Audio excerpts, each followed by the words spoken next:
I just dumped my boyfriend because he proposed, and now I don't know what to do. Today is our second anniversary. We are 30 and 25. To be honest, the first few months we were just friends with benefits, but he insists on counting that time as part of the relationship. There is something you need to know.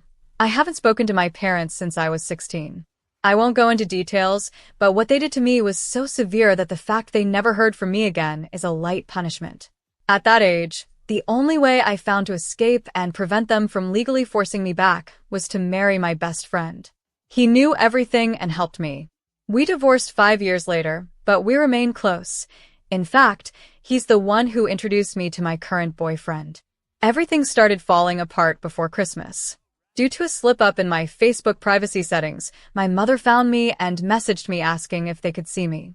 My boyfriend saw the message. I admitted it was her, but I made it clear I wasn't going to respond.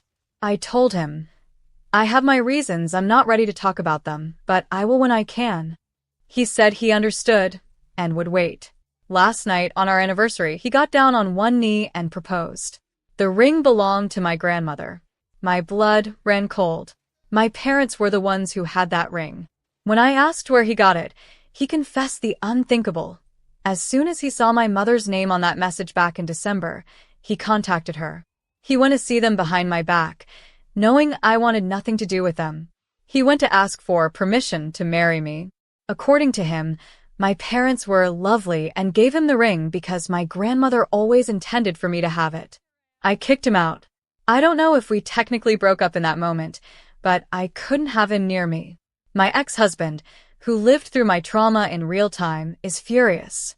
It turns out my boyfriend had also reached out to him months ago to ask what happened, and my ex told him the same thing. She'll tell you when she's ready. Still, he decided his gut feeling was worth more than my word.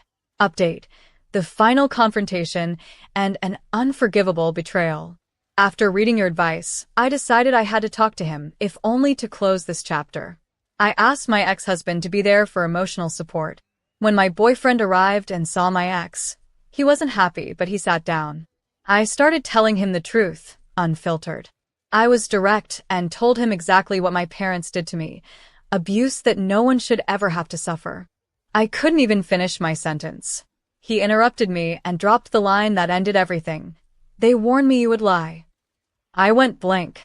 My boyfriend's instinct turned out to be total gullibility in the face of two monsters.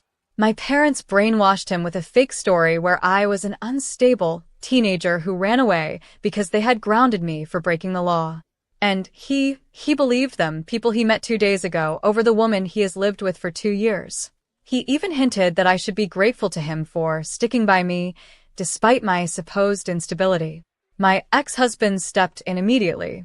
He gave him 30 minutes to pack his things and warned him that if he ever spoke to me again, he would regret it. He packed in silence and left. The summary of my nightmare is this. He knew I escaped them. He knew I changed my last name, so they wouldn't find me. He knew I still have nightmares. And yet, he handed them my full name, my workplace, and possibly our address.